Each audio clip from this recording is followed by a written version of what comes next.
everybody. Welcome to BO Boys for Sunday, December 1st. Fuck it, it's a raw feed. We're doing it live. I'm Clayton. Yeah, I'm Pat. So, Clayton, we're here in Barn. We are at my in-laws because the Thanksgiving holiday continues here. So, we're doing this show early. This is a Sunday morning show. We don't have final numbers. The numbers as of now is still listing last weekend. Deadline hasn't done their Sunday late afternoon right through yet. We are, I'm not going to say flying blind, but we're flying not as sightful as we usually are, but as insightful as ever, of course. Yes. And I mean, I think while they are all in their turkey-induced comas, we are doing the work. Yes. And we know for a fact from Anthony D is for defending Dwayne The Rock Johnson as a movie star, which we will get to later. Yes. Alessandro. We do have enough information to talk. And we also know that this is an all-time 5-day at the U.S. box office. Yeah, this is a monster. And Clayton, before we got on air, I said, so Clayton, we don't have the top 5 official yet. Are you able to plow? You begged off. You said, please, no, please don't make me plow. I don't have a top 5 listed. I cannot plow. I will not plow on this Thanksgiving Sunday. So you know what?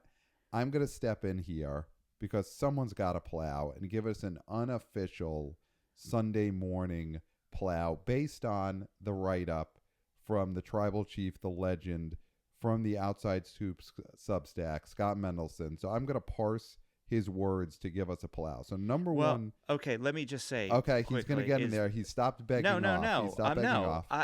I only do official plows. I don't know what this bootleg plow is you're about to do while you stumble through the fields.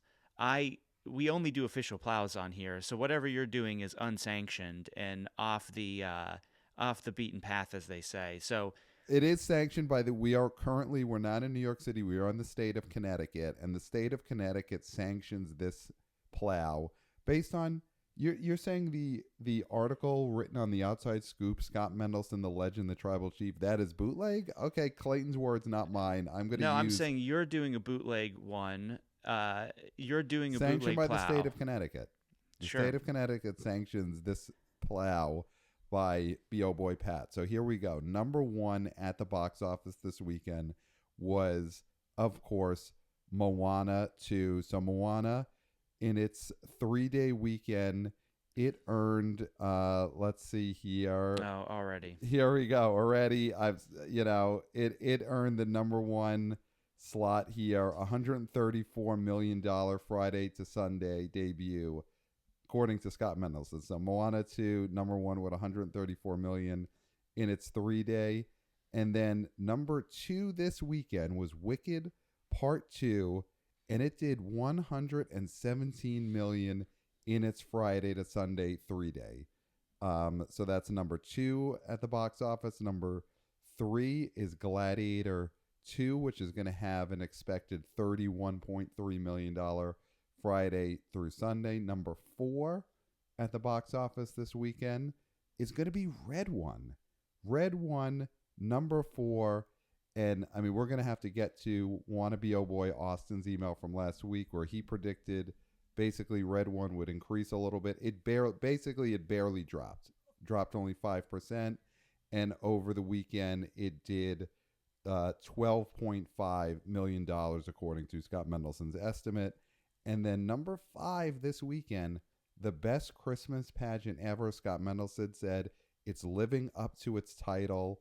It had a likely $3.4 million 3-day weekend, a $5 million 5 days. So best Christmas pageant ever is number 5. Then Venom's going to end up being number 6. And Bonhoeffer will be number 7. So there is your Connecticut state sanctioned plow from me, Pat. So there we go. So that sets the stage for at least giving people an order. Well, an order in the madness. We have a top 5 order. Wicked made $81 million in Friday to Sunday. 117 is for the pardon me. Oh yes, over the holiday. Because that would be insane because it opened to 112. Right. There you go. So, but we've got an order. But 81, a state-sanctioned order. 81 is still amazing. This movie, I think we went high on the opening weekend for it erroneously, not remembering that, oh yeah, people are just going to be going crazy for this when they're actually out of work Mm-hmm. and the kids are home from school. So, I mean, it's funny that this isn't the number one movie, you know, because Moana 2 is sort of, you know, coming out there and just killing it, but it's not killing the competition. I think that's the Mm-hmm. big story here, is that these big movies can live next to each other. Yes. Here's the two big stories. Big movies can live next to each other, and it's not about movie going, it's about the product. Okay. It's not about people not wanting to go to the movies, it's about there wasn't the product. Mm-hmm. Mm-hmm. Right? I mean, I think we're seeing that. Right. Last Thanksgiving, the box office wasn't down because people hated going to the movies. The box office was down because Wish was the attempt at the big holiday movie. Yeah. That is why box office was down this year, because instead of Wicked, you had Wish. Yeah. And instead of Moana 2, you had the second weekend of Hunger Games, Sorcerers and Snakes, or Birds whatever and that was snakes. called. Birds and snakes. Birds and Snakes. So that is true. Now, you said it. Two huge movies coexisting at the box office. Do you think this was a Barbenheimer in that they helped each other, or do you think this was more a situation of they ignored each other and that's also fine? Wait, you talking about Moana 2 and Wicked? Moana 2 and Wicked. Take Gladiator out of it. Forget Glicked. Glicked is the past. Moana 2 and Wicked together, did they help springboard the other one, or they just existed nicely in their own corners? Yeah, I don't think everything has to be a Barbenheimer. I think Mhm. they existed together, and I think that's good. You don't always have to have something be so tied to something else. I think these were just two big budget movies that catered to a wide audience, and that's why they did what they did. Yeah. I mean, so Moana 2's 5-day number, it's setting the record for Thanksgiving. It's going to come in around 215 to 220 million for the 5-day. So bigger than anything we've seen over Thanksgiving. Bigger than the Frozen movies. Yeah. Bigger than the Frozen movies. Bigger than the Wreck-It Ralph movies. Well, we knew that was going to happen. But Moana, can we say it now? Moana bigger than Ralph, is, yeah, for sure. Moana's bigger than Ralph. Moana's bigger than Ralph. Is Moana bigger than both Frozen sisters combined?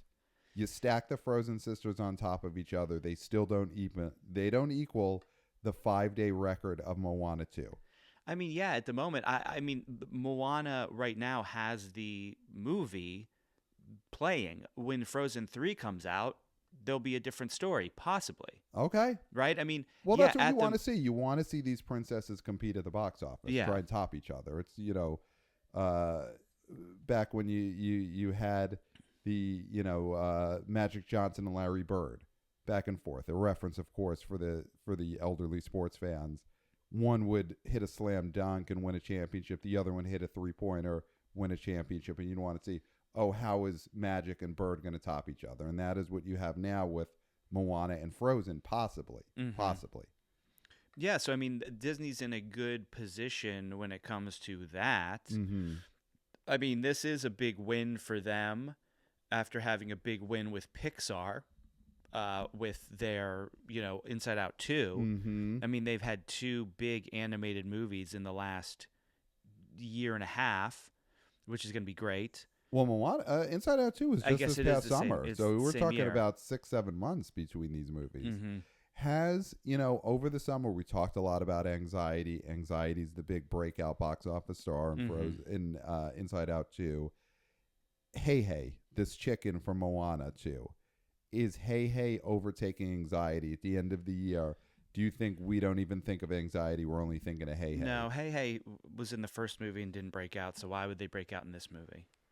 Well, this movie's bigger. This movie just set a Thanksgiving 5-day record. So I don't think Hey Hey, you got to factor in Hey Hey as a breakout character from Moana 2.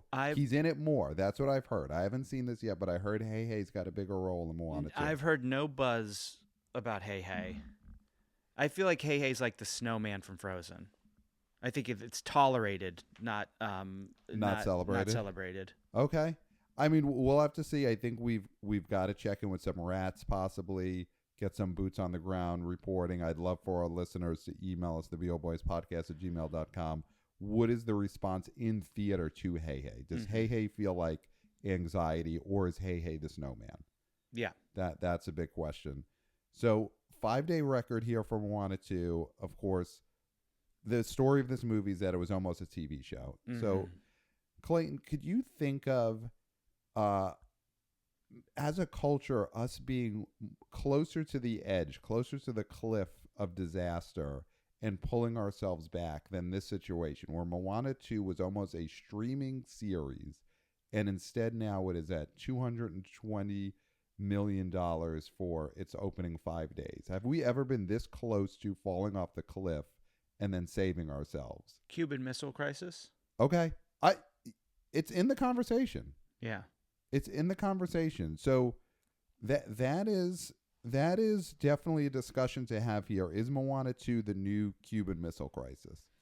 Yeah, I think people are In looking, a good way. Yeah, Because in the end, Cuban Missile Crisis, I guess, turned out fine. Yeah. Turned out fine. Yeah, it turned out fine. It turned out fine. I think that people are looking at this in the wrong way.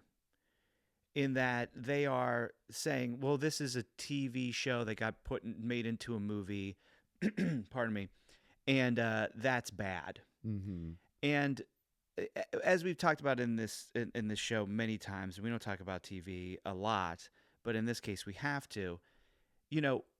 There's so many talented people wasting their time making television. Okay. Which is one of the lowest forms of entertainment possible, right? And the fact that this movie could become, it's almost a princess story in itself, that this Toad, aka TV series, could be kissed and become a princess, right? And be able to become a movie and be released in theaters and make Bafa Bobo. Right. Like, that is a Cinderella story. Yeah. That is a story that all television shows should aspire to become movies, to shave all the bullshit away so that you have a nice, concise story that people can go and eat popcorn and watch for an hour and a half, maybe 2 hours, should be under 2 hours. That is like aspirational. Now, the quality of this movie is what it is. 87% for the audience, so that's what matters. What critics say about this movie doesn't matter. I know what they mean about a slippery slope of like, okay, is this going to be the next thing where we just like take TV series and make them into movies? I hope so, because why not make this much money? A Moana TV series would not make as much money as this did. Well, it could make no direct profit. It could only be factored in as part of, well, did this hold viewership and subscriptions? But guess you know what? Moana 2 is going to do the same thing that a Moana series would have done. Yes. Probably do more, because Way guess more. what? It was a movie in movie theaters. Yes. So it was a legitimate product. That's the thing. Make movies and then have your streamers be the place where you put those movies after they've made Bafa Bobo, or dump them when you put them out in the theaters and they don't do as well. Right. Because Moana is, I've read this in different places, the most watched thing in the history of Disney Plus. Just the amount of hours spent watching the 90 to an hour and 40-minute original Moana movie, most watched thing on the service. Moana 2 is going to be in that realm. Yes. A Moana 2 that was cut down to an hour and 40 minutes will have more watch time than the 8-hour Moana series would have had. Because more people, more kids will care about watching something that had been in movie theaters than will care about watching a direct to Disney Plus that wasn't even going to have The Rock's voice. Yeah. They were going to have someone else from the Bloodline do a Rock impression for Maui. Yeah, they were going to have Solo do it. Yes. And that would have been a disaster. That's not being talked about enough.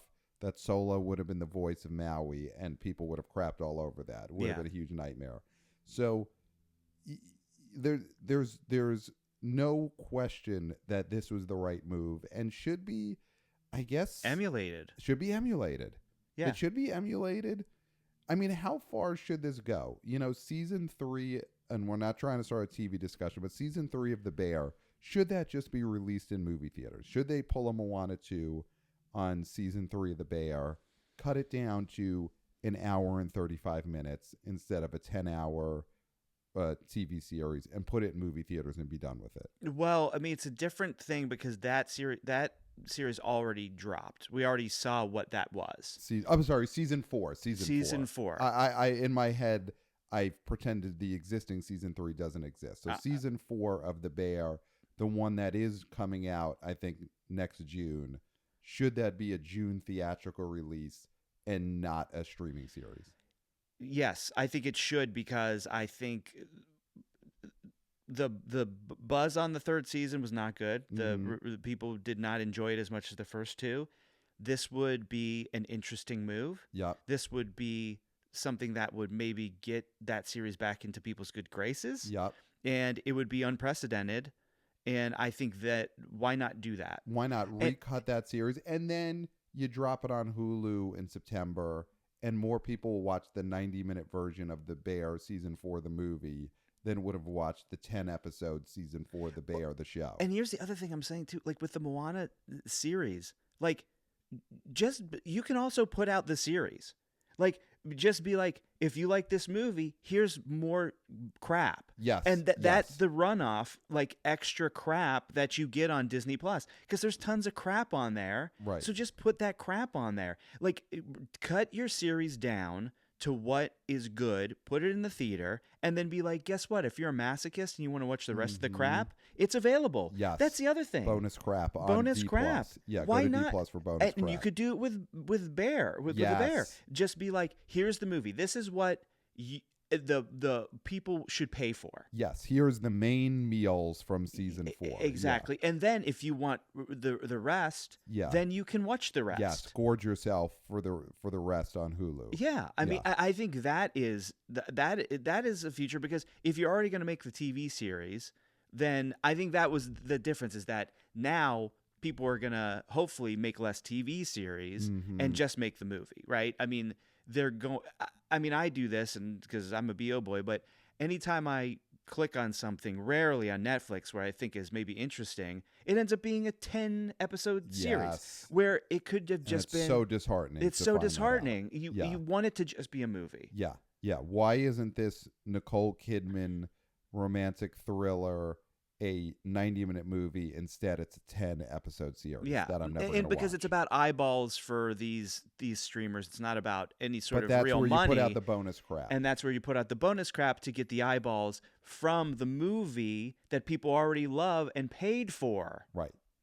You know, it's such an interesting thing to maybe make some money off of your business. Right. So yeah, Moana 2 is such a success. We were at the cliff. We were in the spot we were back in the 60s with the Cuban Missile Crisis, and much like the Cuban Missile Crisis, it was averted. Disaster was averted, and instead it led to great success, which, again, we don't remember all the details of the Cuban Missile Crisis. We were not there.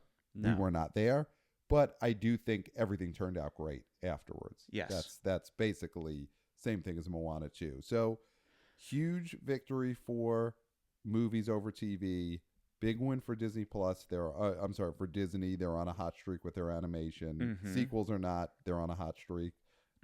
Big win for Dwayne "The Rock" Johnson, because according to Anthony D is for defending Dwayne as a movie star, D'Alessandro, The Rock becomes the first movie star to have 2 #1 openings in the same month, which I'm surprised at. We haven't fact checked him there, but I can't think of the other situation where a movie star had 2 #1 openings in the same calendar month. So let's take his word for it. Is this a huge month for Dwayne "The Rock" Johnson as a movie star? Well, I mean, it is huge. Whether it's positive is the difference. Okay, like, is a different story. I mean, I think we'll talk Red One, because Red One is dropping very low. The hold is really great for Red One. Yeah, the hold this weekend was excellent. Austin, wannabe oh boy Austin, he predicted it would go up slightly. That didn't happen, but it basically didn't drop. It dropped, I think. It's going to end up being the 3-day a drop of like 1 to 3%. Yeah, which and is even if it basically- drops like 10 or 11%, that's crazy. I mean, Yeah, that's yeah. that is such a great call by Austin. Yeah, I mean, it is definitely big for him because he's been having some struggles. Mhm. I think that Moana 2 doing what it did is going to be good for him, but it is a voice acting situation, not a live action situation. Mhm. Red One, man, It's at 76 million and it's 17-day cube. he's always putting us in this situation where it's like, Is it a hit or not? and you know what? It's one of those things where if you gotta ask, it's not. I do think if you gotta ask, it's not. Like we've done this with so many of his movies where it's like, is this good? And it's like with Tom Most of Cruise's those run, were. with Tom Cruise's run. I'm saying recently. Yeah. With Tom Cruise's run, you knew. With Schwarzenegger's run, you knew. You knew, With yeah. Carrey's run, you knew. Hanks, you knew. Hanks, you in knew. the 90s, we were never like, well, when you factor in budget, was Apollo 13? No, Apollo 13 was a hit. It's like in a relationship. It's like, this person said this thing to me. Is it bad? Yeah, it's probably bad. If you have to ask if it's bad, then it's bad. Yes. Yeah. So Red One is, it's the budget. It's the budget is Mhm. what's going to make us feel like it's not a hit. The legend Scott Mendelson, the tribal chief, he's saying this could end up around 125 or 150 domestic. I mean, December's going to tell the story. This is a Christmas movie. I still think it's got a couple of weeks before direct competition really pulls it out of movie theaters, because this Friday is what, the 6th, and I don't think anything big is opening. Following Friday the 13th, we're talking Kraven the Hunter. Maybe it loses some theaters there. Then the 20th, Sonic 3 comes out, Mufasa comes out. Red One probably doesn't get to enjoy the Christmas window. That's the big problem for Red One, is Mufasa and Sonic are going to fully pull it out of movie theaters before it gets to eat over Christmas. But we gotta hold ourselves accountable, because we, at the Boston show, people didn't think it was a rally. It turned out to be a rally, and the rallying cry was, we cannot let The Rock hide behind Moana 2. Yeah. Because at that time, Red One looked like a complete disaster, and we were not going to let The Rock hide behind Moana 2. And now here we are, Hemmen and Han. We were at the front of the rally, leading the rally, and are we now walking out off to the side while the rally keeps going forward, and we pretend, hey, we didn't know anything about what this rally was going to do. We're letting them break into any facility. Break into movie theaters. We're not crossing that barrier into the movie theaters. Right. It is funny, because we also talked in the last episode about how one of the reasons why this movie Moana 2 became legitimate is because The Rock came back and did that voice. Right. If it was Solo doing the voice, we're talking a different box office right now. I mean, truly. So we have to give him credit there. So I do think we have to walk back. I mean, me personally, I'll walk back a little bit on that Moana 2 having nothing to do with The Rock. Like the success of this having nothing to do with The Rock. It has less to do with The Rock than The Rock would like you to think. Okay. But it's in The Rock's best interest to make you think that it's all about The Rock, right? Yes. So I do think less credit, but still credit. Okay. So you're walking it back. You're fully walking back the things that you said at that rally and your role in the rally. Yeah. Here's what I'll say is that you were pretty much the one leading that rally that day anyway. There we go. I just happened to walk into the room at that point. We agreed upon whatever does happen as the after effects of this rally, it still is Clayton, even though he's walking it back now. He was the leader of that rally. We agreed upon a rallying cry previously in the hotel room, and I was just the one to vocalize it because it was my turn to speak. And so, therefore, you are complicit in what I said. just because you didn't voice it doesn't mean you aren't complicit. You are complicit. Well, Everybody in that everybody in that room is complicit. The hotel room conversations were not recorded. The they show were. / rally was. They were. So that's really all that matters. I'm glad you're trying to walk it back now, but the people have already left the scene of the rally, and they're off to do whatever they're going to do based on your rallying cry. So, but I'm glad you're walking back that the Rock can't hide behind Moana 2. You're saying that now. Whether that's going to hold up in court someday, who knows? But what I'm saying is that the Red One is still a question mark. I mean, that's the thing, is like, he will still try to hide behind Moana 2. I think his live action career is in trouble. Okay. And he'll try to hide behind a cartoon to say, look, I'm still strong, when this is one of the most popular movies on Disney Plus. Mm-hmm. It is a princess movie, when, everybody goes crazy for these princesses. I think that there's so many factors that make this popular that aren't The Rock, that The Rock is still going to try to hide behind it. But I'm just giving him credit for being an element that people did want to see. Yeah. But his next live action movie is going to be a test. Yeah. Like, he will probably try to hide behind Moana 2 after his next live action movie tanks. Okay. Now, is his next project, is it going to be that Safdie's movie? I think it'll be the Smashing Machine, the Safdie's drama. So that's not going to be a box office play. So this is smart for him then, because that way, if it ends up doing Uncut Gems money, which it won't. It won't. But that was a huge hit for an indie. But what I'm saying is, like, if it ends up being a hit, it's gravy. Mm-hmm. If it doesn't do that well, then this was his attempt to be a legitimate actor again. This is his Oscar push. Now, if it doesn't get any Oscar noms, there's a difference there, right? That's gonna change the narrative. But or if he's not on the bubble, you know how like Sandler was for Uncut Gems. Yeah, he's got to be on the bubble. If Rock's on the bubble, then that's a win. Yeah, yeah. But I think it's his next big budget, come see The Rock movie that's going to tell the tale. And I do think he is in the twilight of that. And that is not to say that he didn't have a good run. Like, again, Schwarzenegger, Stallone, Jackie Chan, Bruce Willis, Van Damme. Bruce Willis is a different stratosphere. Yeah.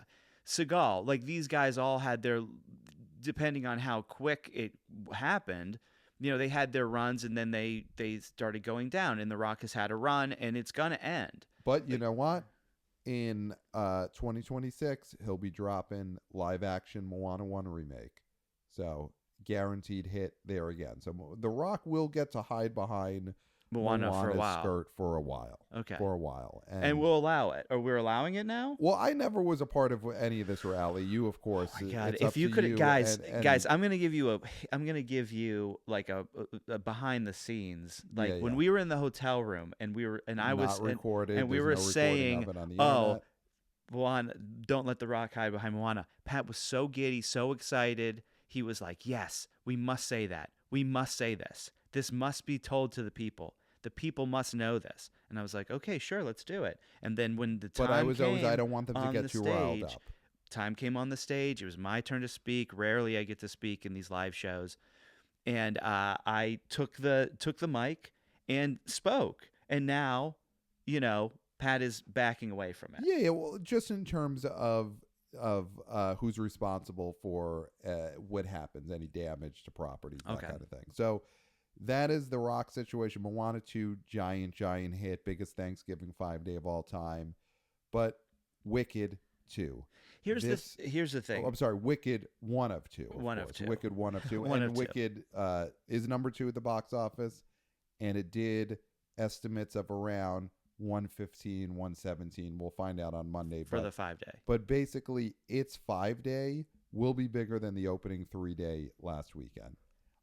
And with Wicked and this weekend, you do have to factor in that because it's the second weekend, its Thursday numbers don't count into the 3-day weekend the way they do on a first weekend, or the way Moana 2's 3-day haul also includes, I think, the Thursday night, something like that. So basically, this 3-day was huge. This 5-day is huge. Wicked is officially a phenomenon. Yeah, I mean, if you were adding in that Turkey Day Thursday money, it probably made as much as it did in its opening weekend, Yes. right? Yes. So as much as we're talking about Moana 2 being big and setting, a Thanksgiving record, Wicked is the phenomenon. Yes. Wicked is Yes. the one that's going to continue to make tons of money. Not that Moana 2 won't, but this is the one that is going to have the longer tail. This is the biggest Broadway adaptation ever already after, 8 days. Yeah. It has 2 performances that people seem to love. It is making people nuts and crazy in the theaters. There's tons of people who never set foot in a theater who are coming to theaters to see Wicked. Yeah. And as much as people don't like that encroachment, that's good. Yeah, they're buying popcorn. We talked about this last weekend. These Wicked fans, you want to call them nuts, you want to say, let's get nuts. They got nuts, and they bought every single stitch of popcorn, jujubes. They bought all of the Twizzlers. And they bought nuts. They bought M&M with peanuts. Yes. They So will they buy a bag of literally mixed got nuts nuts. if you're out of popcorn. Yeah. So God bless them for coming to a movie theater for the first time. So this is officially a phenomenon. Another thing that we got word of this weekend is that the AMC app was down at different points, and there were long wait times to be able to use it in a good way. Not in the sense that they screwed up, just that the demand this weekend was at historic levels. Well, people had like a 13, 14, 15-minute wait to get tickets, to buy tickets. And they did it. Yeah. Yeah, I mean, the CEO of AMC, Adam Aaron, just saying that this is one of the greatest weekends ever, and good for them. You know, they've hung in there and they've earned this weekend. They weathered the storm. They weathered the storm. I mean, a lot of what we heard last year, post the strikes and post all of these delays in production, was survive till 25. Was basically 2024 was going to be a crapshoot. Let's just get through it, and then the slate in 25 is way, way better.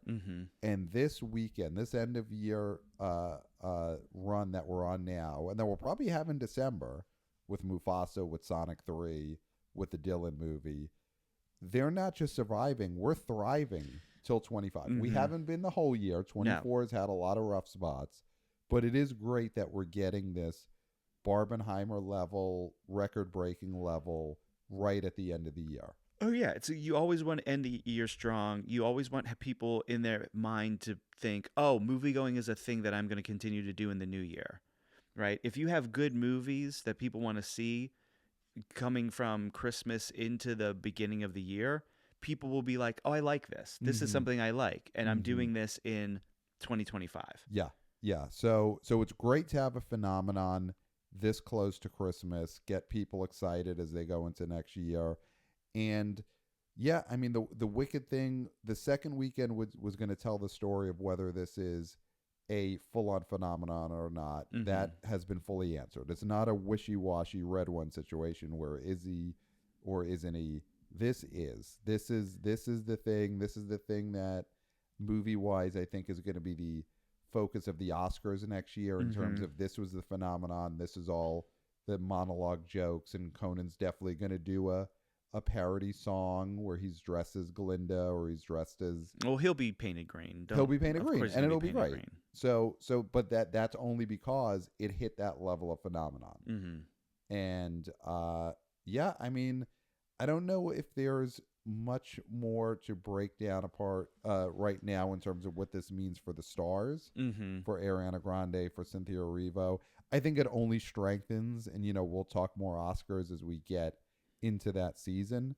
I think this only strengthens the chance that both of them are going to be nominated for Oscars because the box office is so out of control. And well, there's already sort of the super fans of Wicked have already started to try to bribe people to vote for them for like Critics' Choice and things like that. So we're going to see a lot of flim-flam. I mean, listen, stan culture is good for the box office in the sense that these maniacs will go buy popcorn, buy buckets, buy whatever has Ariana Grande's face on it, Cynthia Erivo's face on it. But it's bad in the sense that if you're trying to do anything else, they will just pounce on you. Okay. And I think that's that's the bad side of it. So you're anti this bribery scheme. You don't think I'm that always pro bribery. I'm just reporting it. are the But fans pooling money to bribe critics in the Critics' Choice Association? Like what are they offering? And of course, if they're offering something that is illicit, we probably shouldn't talk about it here. I don't but if have all it's- the details. I don't have all the details, but I've seen these rumors. I don't have. I mean, I could look it up on the laptop, but it would take too long. It would take a long time. But I do know we're that- not in our usual setup. We're No. in Barn. We're in the state of Connecticut. I do know that bribery is happening. I think. Listen, I'm always for trying bribery if you need to. I'm just saying, like, box office wise, I love stand culture, but I'm not necessarily. I don't like to interact with it in any other capacity, Okay. like online or things like that. You know what I mean? And you listen to the original song 5 times a day. That motivates you to get at the house. You still listen to the Stan song. Stan. Okay, yeah. Eminem Stan, Marshall Mathers, known by to you. Yeah. Yes, absolutely. So that's very interesting that they're looking to bribe voters. Will it work? I mean, that's something for us to keep track of as we do our Oscar watch over these next few months. Is do the Wicked fan bribery schemes work, and is it even needed? Is it even needed? Because I think Ariana Grande seems like a very strong possible winner in supporting actress, and Cynthia Erivo has already been nominated for movies that have been less in the public eye. So I don't even know if it's one of those situations where don't bribe when bribery isn't needed. Bribe when it's needed, but don't waste your money and your resources bribing something that was already going to happen anyway. Well, I mean, when you think of like radio and payola, the songs that were getting paid to be played were songs that they thought were going to be hits. Right. So right. I think you do want to pick a horse that is going to have a chance. Okay. As opposed to being like, this is a terrible movie with terrible performances. Here's some money. Because it's just going to make the critic or whoever votes look stupid. Right. And then they'll look into it and be like, why are they voting for this movie? Where it makes more sense like, hey, instead of voting for, I don't know, what's another, Nora, maybe you vote for this. Right. Okay. And you're no one's going to be like, oh, this person's weird that they're voting for Wicked, because Wicked is actually a contender. You have to back a contender. You have to back a contender. That's true. You know. You use your payola money on a Baja Men Who Let the Dogs Out because you know that's already a great song that's going to be a hit if it gets that extra push. Now, if the Bagman fans, the hardcore Bagman maniacs, were like, okay, I'll give you $1,000 to vote for Bagman for Best Picture. For Best Picture, it's like, then that's just ridiculous. Like, Right. you're wasting your money, and that critic would get, investigated. Yeah, you would need so much money to bribe your way to a Bagman Best Picture nomination because you're starting, I think, 6-figure bribes per person, per voter, and we're talking there's tens of thousands of Academy voters, so tens of thousands towards times 6 figures. You do have to be in the billionaire class, to bribe your way towards a Bagman Best Picture nom. Yeah, it feels like one of the what are those brothers that own all the Koch brothers? The Koch brothers. The Koch brothers would have to be huge Bagman guys. Yes. Stands. Which, they've never emailed us, so we don't know. Maybe they are, and maybe that's currently happening right now. But I mean that's a big story. But the box office for Wicked definitely is going to help its Oscar chances. The box office for Gladiator 2. So this I know we seem to always put this off to the side, and it's doing decently. It's doing well. I mean, it's an R-rated movie, an R-rated action movie. It's let's see, looking at Scott Mendelson's Sunday Morning article, it'll pass 100 million domestically today. It has a $31 million Friday through Sunday, did 44 million in the 5-day. And he's saying by Monday it'll end up $112 million domestic in North America. Okay. So this is a hit, and it's doing well worldwide because it also was a global play, easy to translate worldwide. People love Gladiators are more of a, even though we did have the American Gladiators, Gladiators are still more of an international IP. IP than a domestic IP. Mm-hmm. So it's gonna make a ton of money. Yeah. And I think the thing that, I talked about last week is it still doesn't feel like it's a hit movie that's going to break its star. Yeah. This doesn't feel like Twisters breaking Glenn Powell, in terms of Paul Mescal. Mm-hmm. This feels like another big win for Denzel. Mm-hmm. I mean, I guess we need to talk to more people because you're very anti Paul Mescal, and I'm not getting on you for that. I mean, that's something that's your opinion. I'm anti that Gladiator 2 does much to burnish him as a movie star. Mm-hmm. But you just personally don't like his performance. But I haven't heard many people say that his performance is bad or boring or he's a nothing. But have you heard anyone talk about his performance to you at all? Other than you, I don't talk to that many people. Okay, so that's a problem. Yeah. That's obviously a problem. But when Twisters came out, you heard people talking about Glenn Powell and Daisy Edgar Jones and wanting them to kiss. Mm-hmm. There was no one at the end of this movie that people were disappointed Paul Mescal didn't kiss so-and-so or that Paul Mescal didn't kill so-and-so. Yeah. Coming out of a Gladiator movie like this, you want to be excited that your lead either kissed someone or killed someone. Yeah. Or didn't kill someone or didn't kiss someone.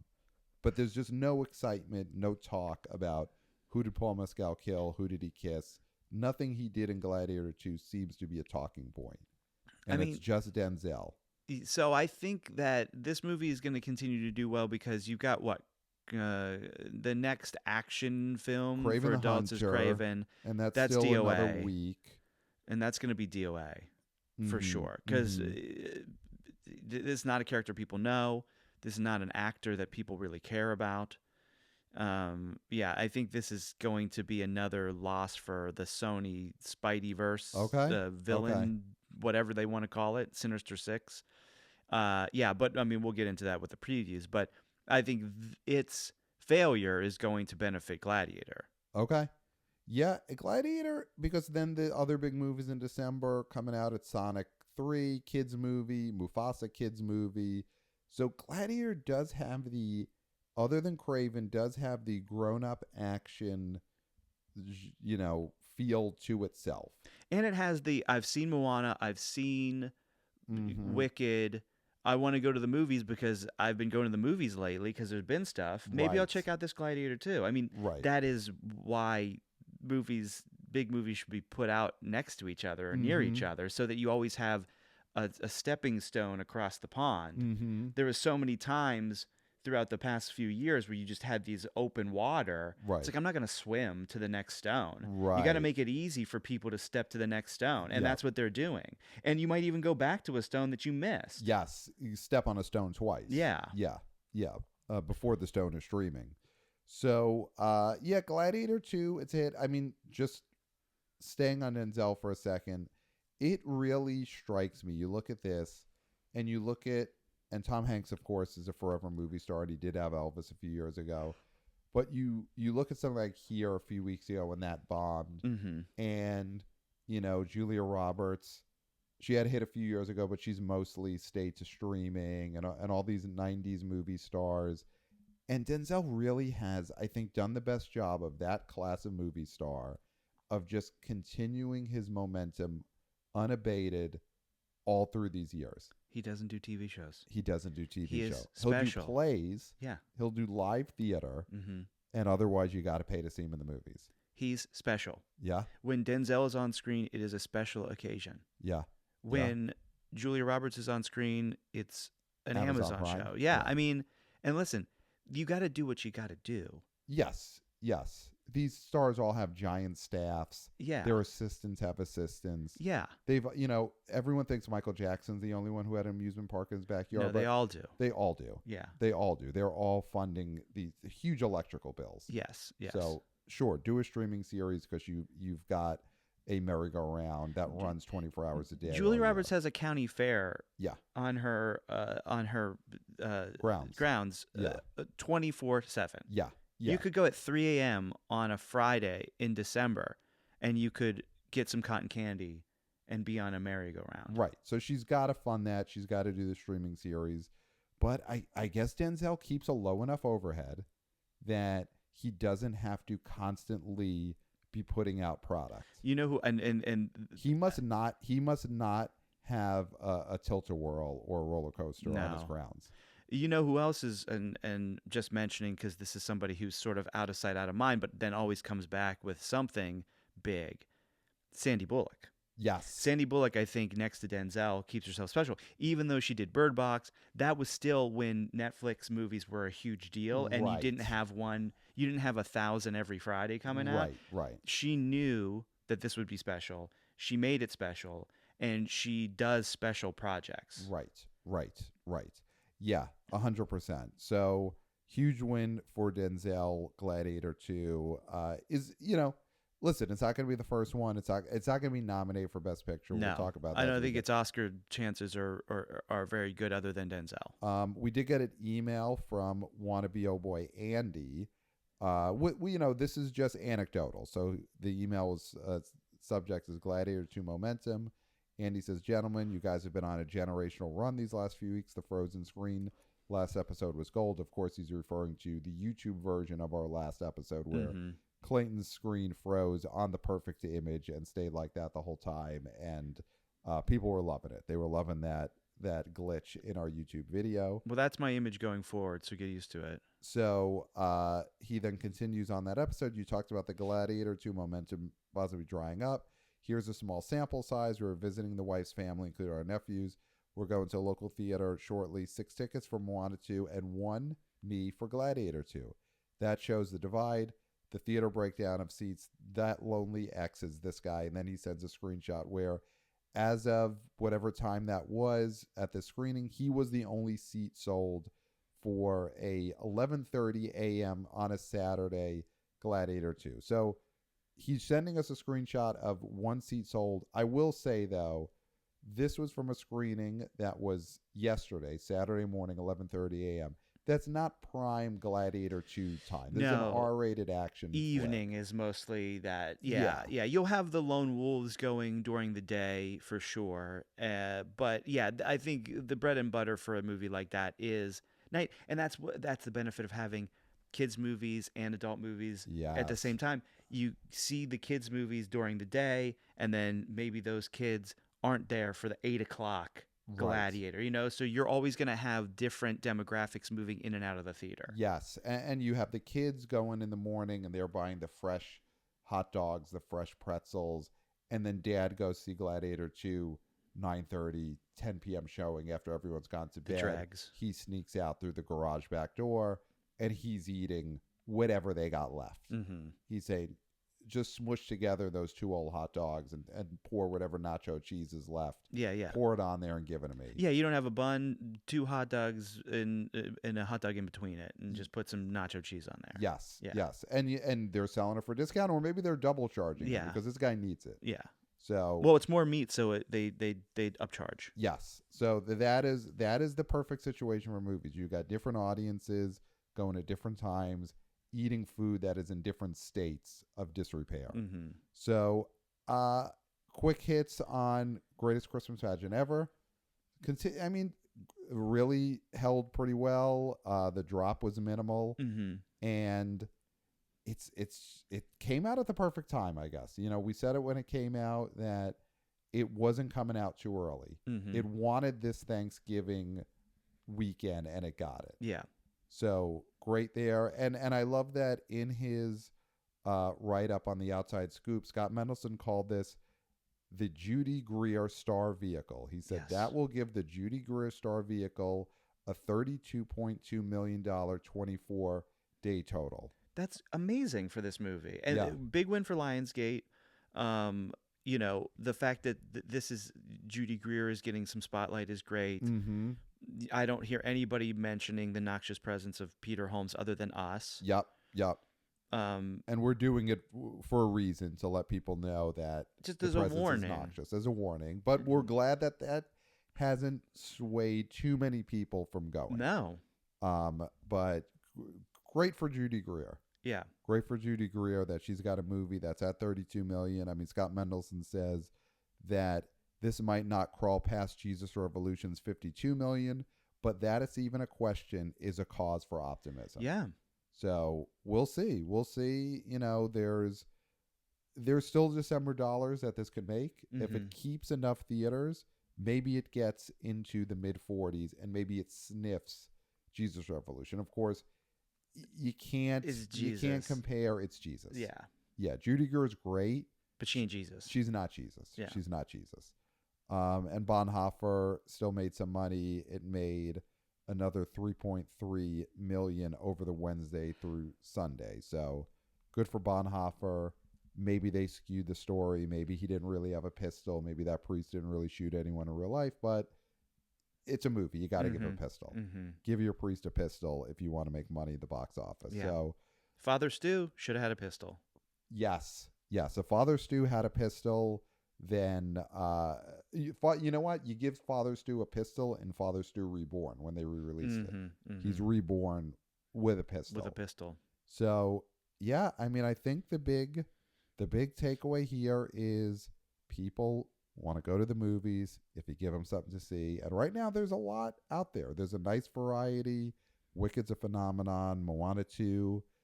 My God, imagine the world we could have been living in this weekend if Moana 2, the streaming series, had dropped on Thanksgiving. With a Solo as the voice. Oh my God. Wow. But you know what? We don't live in that world. We don't live in that world, and we don't live in the world where the Cuban Missile Crisis went bad. And thank God for both of those things equally. Yeah. So email us, theboboyspodcast@gmail.com. We love getting your predictions, your boots on the ground reporting. Let us know what you think of the December slate. We'll be talking these December movies, so let us know. You excited for Craven? You excited for Mufasa? Let us know, theboboyspodcast@gmail.com. 5 stars on Apple Podcasts. Follow us at theboboyspod on social media. Wannabe VP of Interns Christopher, just been killing it with the vertical clips on Instagram, on TikTok. Twitter X is winding down, but we're still putting stuff up there for now. So follow us at theboboyspod. And of course, congratulations to Wannabe VP of Interns Christopher, and to you, Clayton, and to myself, because we are Penn State. We all, of course, have always been Penn State football fans. They won a huge game yesterday. They're going for Oregon next week. Of course, I know we're going for Oregon next week. I know Christopher was in going for that championship. Christopher was in the stands. I'm sure he'll be in the stands again. He's always in the stands. And I think we are the BO Boys official team. Penn State football could win the national championship, and we are all excited equally. Yes. Me, you, and Christopher all have equal stakes in if Penn State wins. Of course, if they lose, the stakes change, and I mean, who's a fan changes. But if they win, we all have equal stakes in that championship. Of course, my alma mater and Christopher's alma mater, and as of yesterday, Pat has been a Rabbit fan. Yes. So all equal. So all equal. Yes. Yeah. Yes. So that is, of course, the sports talk portion of the BO Boys. So all of these sports-centric podcast networks that are looking to bid on shows next year, there is just a taste. The BO Boys, we talk movies, we talk sports. Of course, we've always done guy talk. We've always, we could bring in Babe of the Week and all that stuff. So, well, that's Kirk's thing. So we'd have to call it something else. We would call it something else, and it would be even more guy talkier. Yeah. Yeah. So there you go. There's a quick minute of sports talk. We are Penn State, all equally, the three of us, myself, Christopher, and Clayton.